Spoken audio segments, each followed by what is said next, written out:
Welcome to Unbelievable Stories. Today's story is full of shocking twists and real drama. Subscribe and like to stay updated. Let's dive in. I'm relaxing on the couch, watching the cozy glow of the fireplace with a bourbon in my hand. It's holiday eve, and I can hear my wife humming along to a carol playing softly on the stereo as she arranges the Santa gifts. Our kids may be older now, but we still keep up the Santa tradition for holiday morning. These days, it's sweaters, movies, and CDs instead of toys, but they're given with the same love. I look over at her, and as it happens so often, she looks back at the same moment.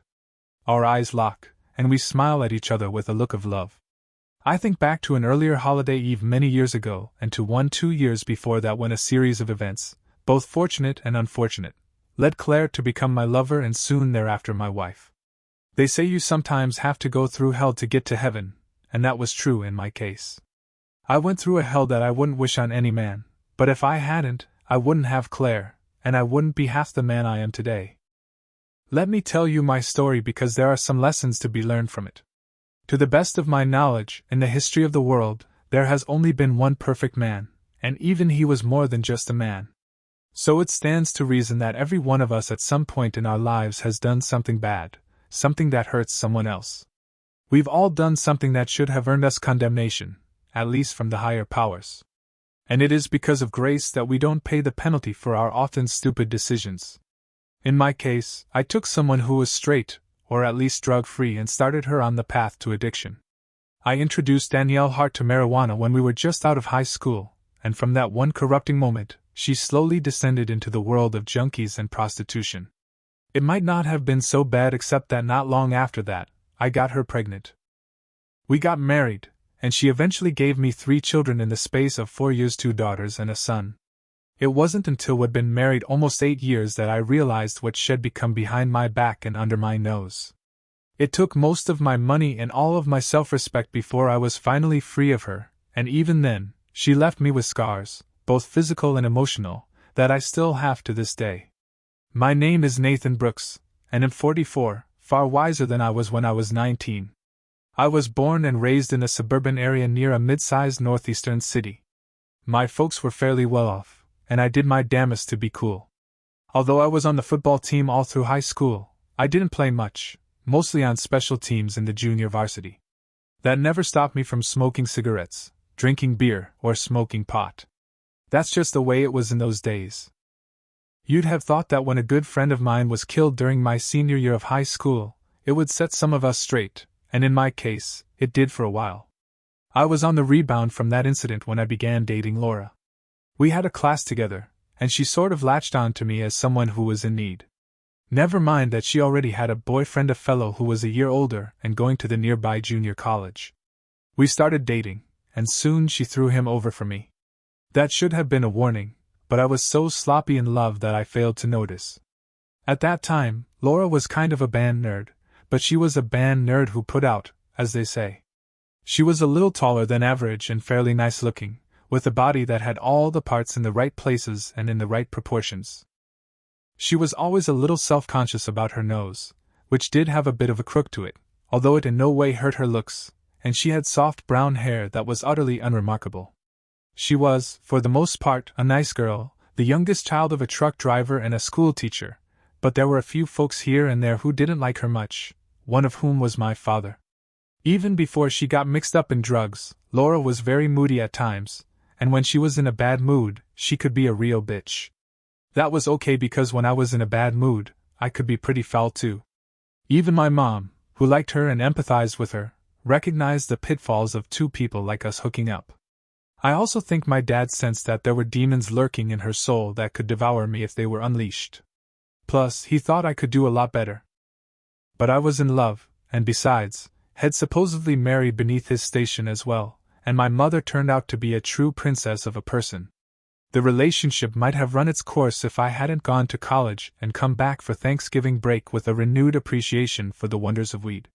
The first day I was back from college was on a Tuesday morning. Laura's parents were working, and she met me at the door, still dressed in her thin nightgown.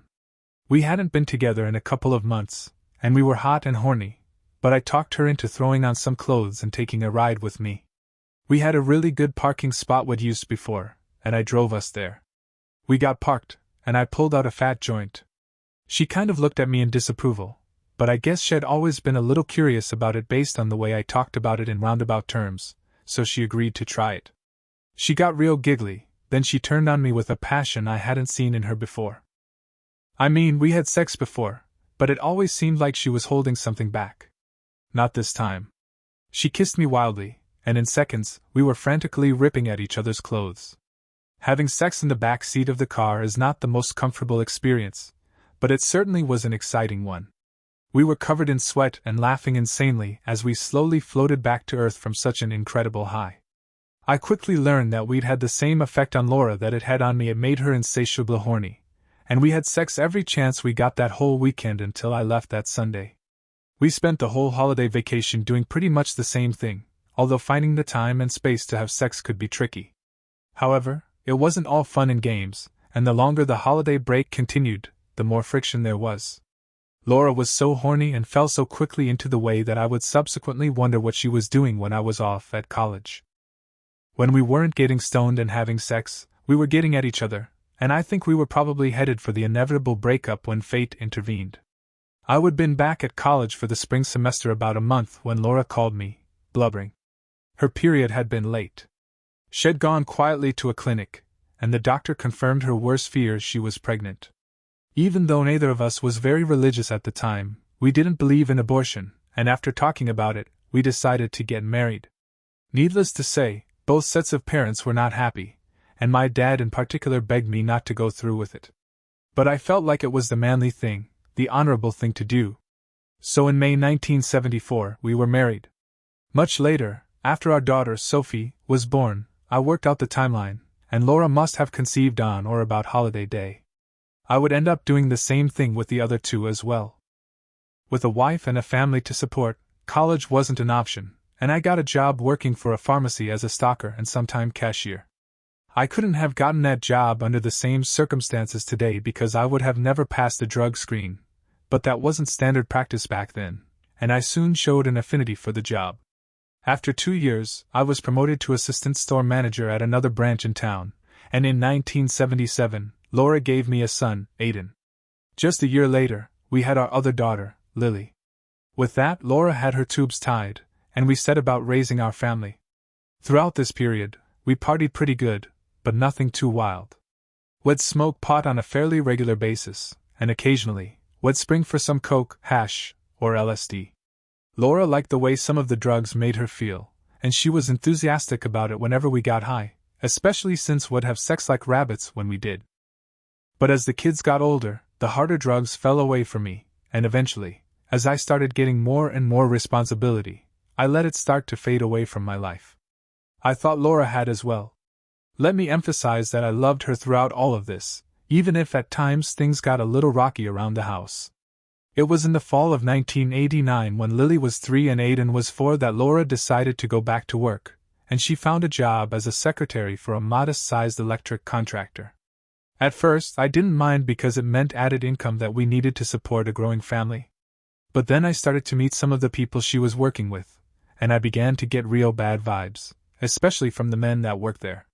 To be blunt about it, a lot of them were lecherous lowlives, and a couple of them I knew to be serious druggies. Then there was Laura's friend Tina, who worked there and who had steered Laura into the job. She was married to Chris, who was a low-level dealer, and the main person we turned to when we wanted to get fixed up. They fought constantly and ran around on each other all the time. Hell, I even think they did some swinging, although I never got involved in that. Chris was okay for the most part, unless he got deep into the whiskey, then he could be a real terror, so I didn't get too close to him. But Laura and Tina became fast friends, so we spent a lot of time at their house. The first time I really thought something might be going on with Laura was that winter holiday eve. We went to a big party at Chris and Tina's, and it was the usual year-end bosh, a lot of beer and a lot of smoke. I had been away from the weed for about 6 weeks, so it hit me pretty hard. Still, I was all right until just after midnight when the champagne started flowing. I sucked down the better part of a bottle on top of 10 or so beers, and I got sick as a dog. I remember sitting on the driveway in a drunken stupor, and it was cold out that night.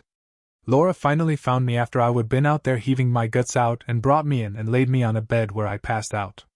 I must have been down for a couple of hours when one of their teenage daughters rustled me out of her room. I kind of staggered into the den looking for my wife, but she was nowhere in sight.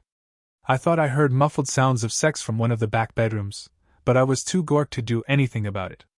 The next thing I knew, it was morning. I was on the floor in their den, and Laura was asleep on the sofa. After that night, I made a vow that I was never going to do anything like that again. I had a good career going, and I could sense that things in society were trending away from an acceptance of recreational drug use. It was the just say no era. As the stories about the pitfalls of illegal drug use began to circulate, I cut down my drinking considerably and all but gave up smoking pot. I quit keeping it around and over the next year, weaned myself away from it altogether. I really thought Laura was in it with me, but it began to become clear to me that she'd simply quit using at home. The first real sign that things were changing came in the spring. Laura went to get her haircut one day and came back as a blonde. I also noticed that she was losing some of the weight she'd put on having the children, although I didn't see her on any diet or workout program that would cause weight loss. With her weight loss and her new hair color, which I didn't care for, she began to sport a new, more revealing wardrobe. When I finally complained about it, she just shrugged and said something about wanting to look good at work. It didn't add up. As spring turned to summer, she began going out with the girls a couple of nights a week after work, and she started coming in later and later. After many of her nights out, she tried to slip in quietly, lock herself in the bathroom, and shower. As she was going out and staying out, our sex life simply ceased to exist. At the time, it concerned me. Later, I would be glad it had. It was in mid-July when she came home around 2 in the morning, and I watched her while pretending to be asleep. I watched her pull her dress off, and I was shocked to realize that she'd been naked under her dress. That was the first concrete sign that really made me suspect that she was cheating on me. I confronted her about it the next morning, and she looked me straight in the eye and denied it, of course. "I'm not having an affair," she said indignantly. "Are you?" "Not even close," I answered back, but her attitude spoke volumes. She was taking the offended approach and turning my suspicions into her suspicions. I knew I would stay faithful, even though I had periodically been offered by some of the girls who worked under me. I knew that was a bad practice to get into, and I avoided those encounters. It wasn't that I was so virtuous that I wouldn't have sex with another woman outside of my marriage if I got the chance. It had more to do with my personality. I would never been blessed with the gift of gab, and I never learned how to smooth talk strange women. I was in my comfort zone with Laura, and trying to step out with other women would have been hard for me to do. At home, our attitudes toward each other blew hot and cold, but as time went on, there was more and more of a disconnect between us. Our sex life was a joke, and we weren't having the kind of playful banter we'd had earlier in the marriage. I also began to harp on it when she'd come home just a little bit late, but with the telltale bloodshot eyes and sweet aroma of marijuana about her. Again, she turned it back on me, telling me in no uncertain terms that she was old enough to do what she wanted, that I was the one who had started her down that road, and if I wasn't willing to party with her, she'd find someone who would. Around the end of August, I made a desperate effort to salvage our relationship. I caught Laura on a day when she was off, had her sit down, and we talked. I told her I knew she was smoking pot a lot heavier than she ever had before, and I told her I suspected she was using harder drugs as well.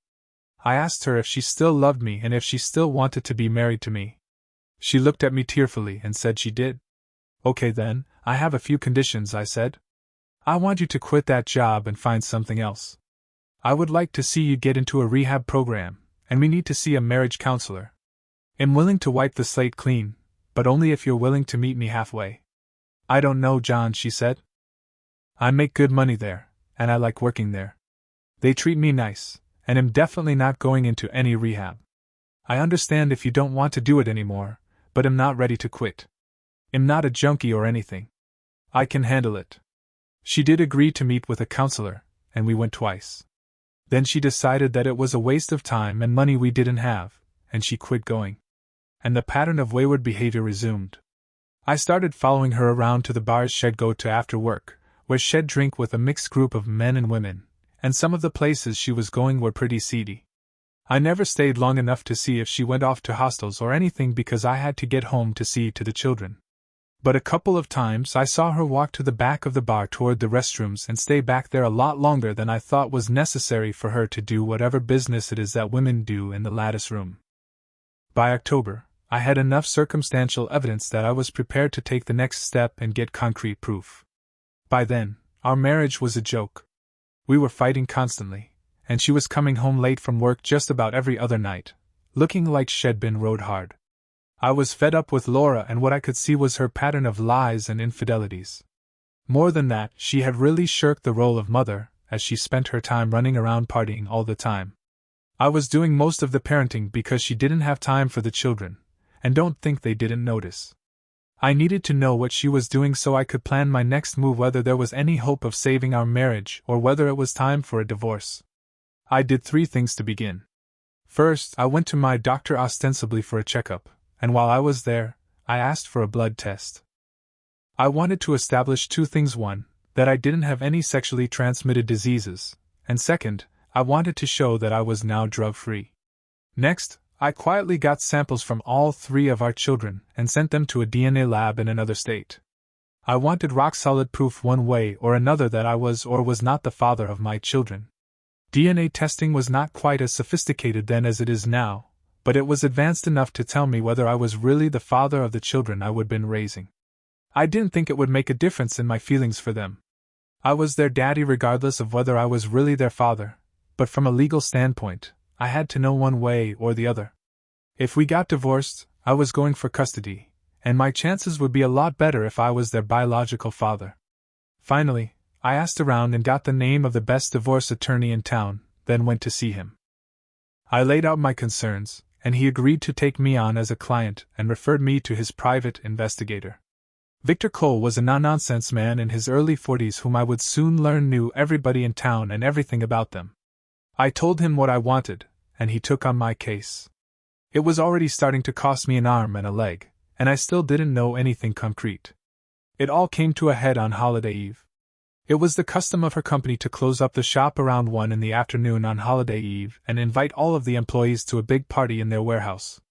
I figured that Laura would party for a couple of hours, then come home so we could do some last-minute shopping and get the Santa Claus stuff ready for the kids so it would be waiting when they got up at the crack of dawn on holiday. But 4 p.m. came and went, and no Laura. Then 9 p.m. passed with no sign of her. I started calling everywhere I could think of Tina, who was also out of pocket, the jails, hospitals, and she was nowhere to be found. I was livid. She didn't even have the decency to curb her antics on holiday eve. I was still up waiting for her around 10:30 when I heard a car door slam, and I saw my wife stumbling up the walk to the house. She saw me standing there, and I was shocked. Her face just fell, and she tried to push past me, but I caught her, and I was overwhelmed by the smell. She reeked of sweat and sex. Hell, she even had some dried semen in her hair, and her eyes were completely unfocused like she'd spent a hard day getting high. I stared at her, and she averted her gaze. Then something inside me just collapsed. At that moment, I was just too tired to fight her. Besides, I would soon have a video record of her entire day because I would had a feeling she'd do something like that, so I had Matt set up surveillance. By then, Matt had discovered that Laura had been identified as a woman who frequented a seedy hostel on the rough side of town in the company of some rough-looking characters. Matt had bribed a clerk at the hostel, and he had been allowed to plant a hidden camera in one of the rooms, with the understanding that if Laura showed up, she and whoever she was with would be steered to that room. Laura and I spent a tense holiday day circling each other while I waited for the other shoe to hit the fan. It was the calm before the storm. I knew Laura was off work for the next week. They always closed up for the week between holiday and New Year's, so I wasn't as worried about what she'd be doing the day after holiday. Matt called me at the store, and his voice sounded urgent. "You need to come see the tape from the other day," he said. "How bad is it?" I said. "Worse than anything you can imagine," he said. Now, I figured Laura had a boyfriend, maybe 2, but I was not prepared at all for what I saw on Matt's surveillance tape. Matt had me sit down in the empty office of one of his associates, plugged the tape into the VCR, and left me alone to digest what was on the tape. Before he started the tape, he handed me a surveillance report chronicling Laura's behavior before she arrived at the hostel. That really was all the evidence I needed because it was pretty graphic in itself. I don't know how Matt did it, but he had somehow gotten his associate into the company's party, and he had eyewitness accounts of what went on. It started off as a conventional party, lots of drinking with some smooching under the mistletoe, nothing too dramatic. After an hour, though, the holiday carols that had been on the boombox were changed to dance music, and Laura was seen dirty dancing with several people, including her friend Tina. According to the report, Laura and Tina had all but had sex in the middle of the room while the men in attendance surrounded them and cheered them on. Then it hit the fan. Laura was seen headed out to the parking lot in the company of some guy. The PI set up a post where he could see what they were doing. First, they lit up a joint, and while they were smoking it, he pulled out a vial, and they shared several spoons of coke. When they were finished, he saw Laura's head drop into the man's lap, and he could see the man's head thrown back, a look of pleasure on his face. After a few minutes, Laura's head popped back up, and she was wiping something off her mouth as she smiled wickedly. Then they returned to the party. About 4 p.m., the party broke up, but instead of driving home, Laura followed several pickup trucks to the hostel where she had been seen before, and that's where the tape started. My wife, my soon-to-be ex-wife, entered the room in the company of 4 guys whom I would describe as hard-looking. They were all around 4 feet tall and well-built, and a couple of them were even fairly good-looking if you like men who were a little rough-edged. 3 joints were fired up and started making the rounds while one of the men sat at a table and began drawing out several fat lines of coke. As the room filled with smoke, everybody, including Laura, took a line up each nostril, and she giggled seductively when she had done hers. Then they got down to business. What I saw on the tape put every spicy movie I would ever heard of to shame. Her performance with all those guys was at a professional level. I would seen enough, but I did fast forward through the tape just to get set in my mind how bad it had gotten, and it did get worse. By then, though, I was numb to any further shock, so when she took on all 4 of them at once, it just didn't really register. I guess the look on my face spoke volumes because Matt had his associate, the one who tailed Laura at the party, take me to a nearby bar for a medicinal drink. After a couple of beers with Simon Lane, I felt a little better. We talked about what I planned to do, and he agreed to help me when it came time to serve Laura with divorce papers. He was a big, muscular fellow who turned out to be a softy inside, and he empathized with me. Bert had been through much the same thing as I had, and he understood what I was going through. It was all I could do to be civil to Laura that night when I went home. Luckily, I guess, she made it easy for me by getting dressed up and going out that night with her friends. I didn't even bother to watch her leave. I was playing with Lily in the den when she left. The next morning, I went to my lawyer and told him I was ready to file the papers. I wanted them ready for Winter Holiday Eve, and I wanted Bert to be the one to serve her. I had a New Year's surprise for my soon-to-be ex-wife. For Winter Holiday Eve, I told Laura that I was going to have to work until closing at 9 p.m. and that I would rather just spend a quiet night at home. I begged her to stay home with me, knowing full well that she'd do nothing of the sort, which I had planned on. As always, she was planning on going to Tina and Chris' year-end party, and she just sort of laughed at what she thought was my pathetic attempt to guilt her into staying home. If you want to be a stick in the mud, go right ahead, she said. But I'm ready to party. Can't you at least stay long enough to keep the kids until I get home from work? I said. Why? She sneered. Why should I let the little rugrats cut into my fun time? You'll get a sitter if you can't tear yourself away from that store in time to keep your precious little babies. I was stunned. I knew she'd lost interest in parenting, but the cold way she talked about the children just floored me. It would make what subsequently happened hard to fathom. That's quite all right, Laura, I said slowly. They'll make the arrangements. You don't have to lift a finger for your children one little bit. I called the neighbor's teenage daughter who was the kids' regular sitter and asked her to keep the kids for about an hour. She agreed, and I told her to call the store as soon as Laura left the house. A little after 4:30, the girl called, and I turned over the store to my assistant. I called my brother who had agreed to meet me at the house to help pack up Laura's things. His wife drove him over and left with my children who were told they were going to spend the night with their grandparents. We got all of Laura's belongings packed up and moved in my pickup truck to a storage facility, then drove to Chris and Tina's a little after 10. Bert was sitting in his car in a secure location watching the house. She hasn't left, Bert said. It's a pretty safe bet she's there for the night. Good, I said as he poured me a cup of coffee from a thermos he had with him. We watched the house as several people came and went until the stroke of midnight. As the sounds of fireworks and other revelry erupted all around us, the three of us got out and approached the house. At first, no one answered the door, probably because they couldn't hear over the din, but Bert pounded on the door and finally someone I didn't know opened the door. Laura Fisher, he boomed as we stepped into the foyer. It took a few minutes before someone could fetch her to the door, and she looked awfully wasted when she showed up. Yeah, what? She began. Then she saw me and my brother standing on either side of Bert, and I think our faces told her we weren't there to join the party. What are you? She began again, but Bert cut her off. Laura Fisher, he said as he slapped one of the letters he had with him into her hand, you are served. This is a petition filed in civil court by Mr. Nathan Brooks seeking divorce on the grounds of adultery and mental cruelty.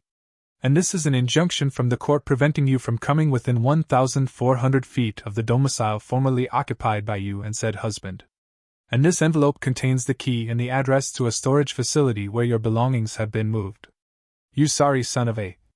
Laura sputtered, and I could see Chris, Tina, and all of their friends starting to amass behind her. I gave you a chance, Laura, I said evenly. I gave you the opportunity to clean up your act, and you chose to cheat on me. You've made your bed, now lie in it. We heard a cacophony of outrage building, so Bert opened his jacket, revealing the pistol in his belt. He put his hand on the handle and stared down the crowd, then we turned and strode purposefully out of the house as the door slammed shut behind us. I doubt that Bert would have used his pistol, but it had made for a very effective peacemaker. Then I went to my folks to spend what was left of winter holiday eve and gird my loins for the battle to come. It wasn't long in coming. Truth is, Laura started stepping in her own mess right from the get-go, and it was the beginning of the year from hell. While we had been packing up her things, I would hired a locksmith to come to our house and change the locks, but that didn't stop Laura. While we were spending New Year's Day at my parents' house, she broke a window in the kitchen door to get into the house and apparently ransacked our bedroom. Perhaps she was looking for something, I'm not sure. It didn't matter. I called the police and had her charged with breaking and entering. Because it was her first arrest, and because it was done in conjunction with my serving her the night before, her lawyer managed to get the charges dropped. A week later, I got my blood work back from the doctor and breathed a sigh of relief when everything came up negative. I added those documents to my growing evidence file. Then I got more good news the following week. The DNA results revealed that all three of the kids were indeed mine. Whatever Laura had done behind my back, Shed started doing after the babies were born. That made my strategy easy. I was going for full custody, and I was only going to allow Laura supervised visitation. To my bafflement, she fought everything tooth and nail. I would have thought the way she'd been acting that she'd be glad to have her freedom, that she'd welcome not having a husband and family holding her back from doing what she wanted. But I reckoned without the demons that my father had seen lurking in her heart all those years earlier. Once I established myself as the enemy in her eyes, she wasn't about to let me win anything without a fight. Yet it seemed like the more she tried to fight me, the worse things got for her, and the more infuriated she got with me. That included another arrest for possession of marijuana, which resulted in a reasonable fine and got her driver's license suspended for 6 months. It took until midsummer, but I finally got the divorce I would been seeking.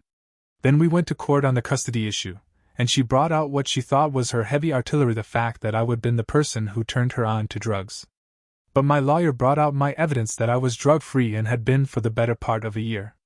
It looked like I was going to get full custody when Laura finally went too far. It was a hot night in August, and I was just leaving the store. The only warning I got was a sudden shuffling of several pairs of feet. Then I felt something, a large stick or maybe a baseball bat, hit me hard right in my ribs. I just managed to roll away from a blow aimed at my head, which glanced off my shoulder. I managed to get up on my knees and defend myself, and I saw I was beset by 3 attackers, 2 of whom I recognized from the tape of Laura's holiday eve escapade. I was able to engage the guy who was wielding the cudgel so that he couldn't get a real blow in on me, and I managed to land some hard blows to the guy's midsection. But the flip side was that I was left open to attack from the fists and feet of the other 2. I don't know if they'd have killed me or not, but I vaguely heard voices coming from down the street, and I was left in a painful heap. The last thing I remember was some kid hovering over me, asking me if I was all right, then calling for someone to go get help. Literally, the next thing I saw was the face of a woman. At first, it was kind of vague, but as my head began to clear, I saw that she was a nurse, and a very pretty one at that. She had a fairly thin face, but she smiled when she saw I was coming around, and when she did, her whole face lit up. That was my introduction to Anna Hayes. I was in the hospital for 3 weeks, during which time I got to know Grace very well. She was quite simply the most beautiful woman I would ever seen. She was very aptly named because she just had a graceful way about her, an elegance that comes from an inner peace. She was a little taller than average and quite slender, with soft blonde hair cut fashionably just short of her shoulders. She was all but flat-chested, but if that bothered her at all, she didn't show it, and it sure never bothered me. From the beginning, I felt there was something there, and would talk while she busied herself caring for me. I found her to be a terrific listener, and someone who was wise beyond her years. She was a year or so older than me, but she'd never been married, never really been close to it. She told me she'd had a few boyfriends, but none that had set her heart aflutter. Then she smiled that megawatt smile and winked at me. While I was in the hospital, I met several times with the police, and it became pretty clear that I would been attacked at the behest of my ex-wife for reasons that I just couldn't understand. She and her friends were arrested and charged with attempted murder. I let her sweat until the beginning of the next year. Then I met her to make a deal. If she relinquished all custody claims, I would see about getting the charges reduced to aggravated assault. "Why should I help you?" she snarled. "Because I really don't think you want to spend the next 14 years in prison," I said. "I'm giving you the choice between 3 to 4 years and the possibility of occasionally seeing your children as opposed to 14 to life and never seeing them again. Don't be as stupid as you were when you rejected my offer to save our marriage. Remember, I would have overlooked all of the stuff you'd done up to that point if you'd done what I asked it, if you'd quit that job, gone into rehab, been serious about counseling. None of this would have happened. But you declined, and where did it get you? You're unemployed, you're still a junkie hooker, and now you're about to become a convicted felon. You haven't got shit on me," she said. "Oh?" I said, and this time I sneered at her. I was through being Laura's doormat. "You should hear the story your friends are telling. They're saying you hired them to beat me up. They're telling the cops that you wanted me dead. They're rolling over on you, Laura, and the only chance you have is to cut a deal." I could see her shoulders slump at that. In the end, she gave it up and did make a deal with the DA to plead guilty to aggravated assault. She went off for a term of 3 to 4 years. And I was finally rid of her for all intents and purposes. But it had left me financially drained and emotionally wasted. I was forced to sell the house and move back to my parents' home with the 3 kids.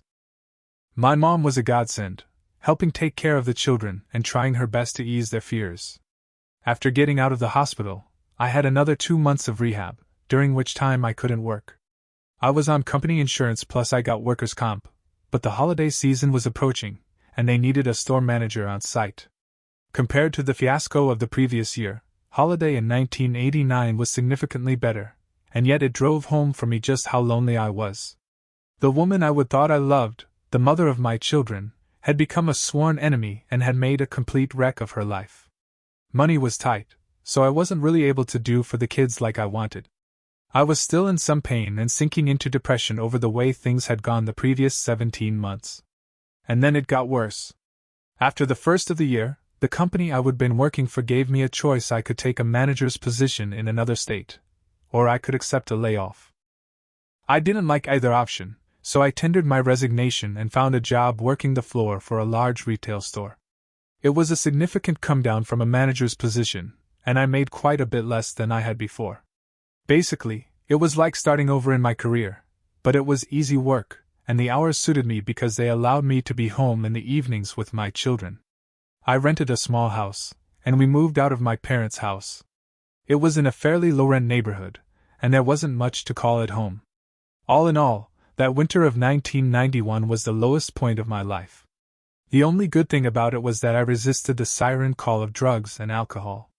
After seeing Laura's self-destruction, I knew better than to go that route, but I would be lying if I said I wasn't ever tempted. Then an angel crossed my path for the second time. It was on a Saturday. I was in the grocery store with the kids, and they were being a handful. By this time, they were 7, 4, and 4, and while they were good kids, they were still kids. I was fussing with Aiden, who was really acting out when I heard a voice from behind me. Nathan Brooks, I heard.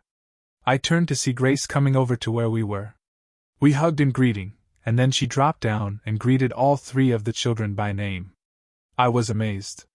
She'd only met them once or twice, and yet she knew their names and how old they were. That was the first time I saw just how gifted she was with children because they calmed right down. We chatted, and she seemed real concerned about how I was doing. Then we sort of looked up at the same time, and our eyes locked. It was just for a moment, but I think in that one moment we knew the spark was there. Look, would you like to go to dinner sometime? I said hesitantly. Hell, I owe you for all the care you showed me when I was hospitalized. John, I was just doing my job, Grace said.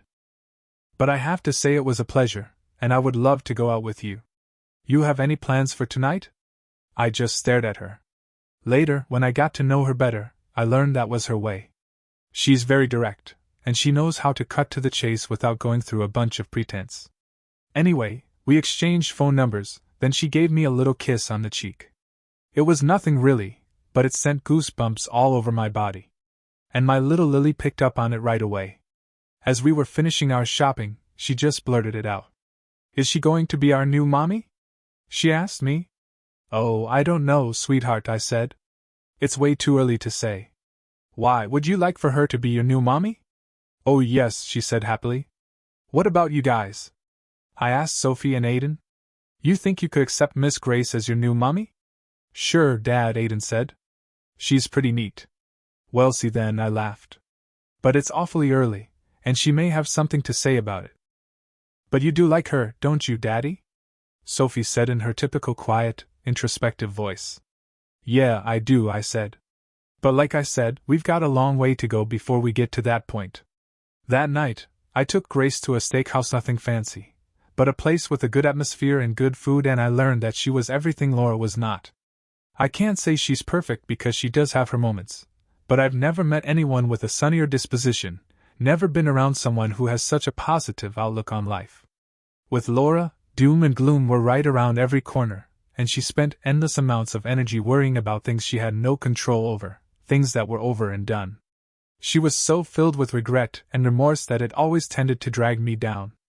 With Grace, every day is a new opportunity. She is a forward-looking person, a planner, someone who is well organized, and she never wastes a minute worrying about the past. Once the day is over, she puts it behind her and only refers to it if she absolutely must. It didn't take long before we knew we were falling fast in love. After we'd been dating about 6 weeks, I took her to meet my family, and they were very impressed. My father, in fact, took one look at her and told me to do whatever I needed to do to keep her. The kids, of course, fell in love with Grace almost as quickly as I did, and she fell right into the surrogate mother role. As the summer progressed, we started getting intimate, but we both shied away from sex, at least initially. After my experience with Laura, I was afraid of letting myself go with a woman, afraid to let my feelings loose, and she was simply not someone who engaged in casual sex. When I make love with you, I want it to be the sealing of a bond of love, she told me one night as we were sitting on the sofa in my house after she'd come over for dinner, the way she had been for months. It was mid-November, and we were starting to talk vaguely about a life together. I love you, John, but I don't want you to do this until you're ready, until we're both ready for this to be a long-term commitment, she went on. I gave my virginity away a long time ago in college to a guy I thought I was in love with, and he broke my heart. Since then, I've waited for the right man. I think you're that man, but until you're ready to take that last step, to walk in faith with me, then it's not going to happen. God, Grace, I do want you so badly. But you don't know how good it makes me feel to hear you say that, I said. After what I went through with Laura, to hear a woman equate sex with love is music to my ears. Soon, my love, she whispered. Then she kissed me slowly and deeply. A week or so later, I went to my mother and told her I was going to ask Grace to marry me, and she did something she'd never done for Laura, I guess because of the forced nature of our marriage. She went to her bedroom, to her jewelry box, and pulled out her old engagement ring. She handed it to me with tears in her eyes. Give this to her with my blessing, she said. It's not a big fancy diamond, just a small stone in a common setting. But I have a feeling with her it will mean far more than some shiny new bauble that'll cost you an arm and a leg. There's an awful lot of love in this ring, and I want her to have it. She's the best thing that's ever happened to you, and I want her to know it. I decided to wait until holiday eve to make my pitch. I had decided that we'd do Santa Claus at my folks' house, where they would have their stuff with their cousins and grandparents. And 2, I wanted to be alone with Grace that night. I picked her up at the hospital after I got off work, then went to my folks to pick up the kids for holiday eve service at the church where Grace had long been a member, and where I would started going. Grace sang in the choir, and I stared lovingly into her eyes as they sang. Later, we managed to get the kids down. It wasn't easy, then set out the Santa gifts. Once that was done, I told my folks that we were going back to my house, and I winked at my mom, communicating my plans nonverbally. I turned on the lights on the holiday tree and put some holiday tunes on the stereo. Then we sat down on the sofa together, and I eased the box from where I would hidden it in the cushions. "Grace, I have a special holiday gift for you, and I want you to open it now," I said softly. I handed the box to her, and when she opened it, her eyes got wide, and her mouth fell open in delighted surprise. "Grace, will you marry me?" Her answer was to smother me with kisses. Our hands were roaming all over each other, and this time we didn't stop. Our time had arrived. God, I've wanted this for so long. Love me, John? Please. Believe me, I've wanted it just as long, longer, really. We made love. Once done, I stared into her eyes, and she stared back, the feelings flowing wordlessly between us. "Merry holiday, my love," she whispered. "Merry holiday to you, love," I answered back. Grace and I were married in our church in mid-March, and we've enjoyed almost 14 years now of wedded bliss. My children soon became hers, at least in her heart at first, and they took to their new mommy like ducks to water. There have only been 2 dark clouds on our life together since then. One is the fact that Grace was unable to give me a child of her own. We tried like the Dickens, and we finally learned that there was a problem with her uterus. Typical Grace, she never dwelled on her misfortune and concentrated on helping me raise the children we had. The second came after we'd been married about 6 years. I got a call out of the blue from Laura, and she told me that she had contracted HIV several years earlier, and now she was dying of AIDS. She had gotten out of prison after 3+ years and ended up on the street, turning tricks. She was in a hospice and wanted to see her children before she passed. I dreaded the visit, but oddly enough, Laura had made peace with herself and with me. She no longer blamed me for all of the bad things that had happened to her over the course of her life. She forgave me for the mistakes I would made during our marriage, and I forgave her for the hell she put me through in the process of our divorce. After meeting with the kids, she asked to speak to Grace alone, and when she came out, Grace was in tears. Later, as we were driving home, she told me a little of what they talked about. "She told me not to let you go," she said. "She told me the worst mistake she ever made was not listening to you when you offered to look past her misdeeds and save the marriage. You gave her a chance, and she knows she blew it by turning her back on you. I think that's why she was so bitter about the divorce. The last thing Laura did before she died was consent for Grace to adopt the children. She'd resisted it through all of her hard, bitter years after the divorce, but in the end, she did the right thing and gave the love of my life the opportunity to truly be a mother. With Grace by my side, I quickly got back into management and rose into the ranks of the corporate office. I'm a regional director for the company I work for, and I've done well. Grace is still a nurse working in pediatrics, an area where her special gifts are most needed. Sometimes the cases she deals with break her heart, and others inflame her outrage. She does have a temper, although she keeps it well hidden.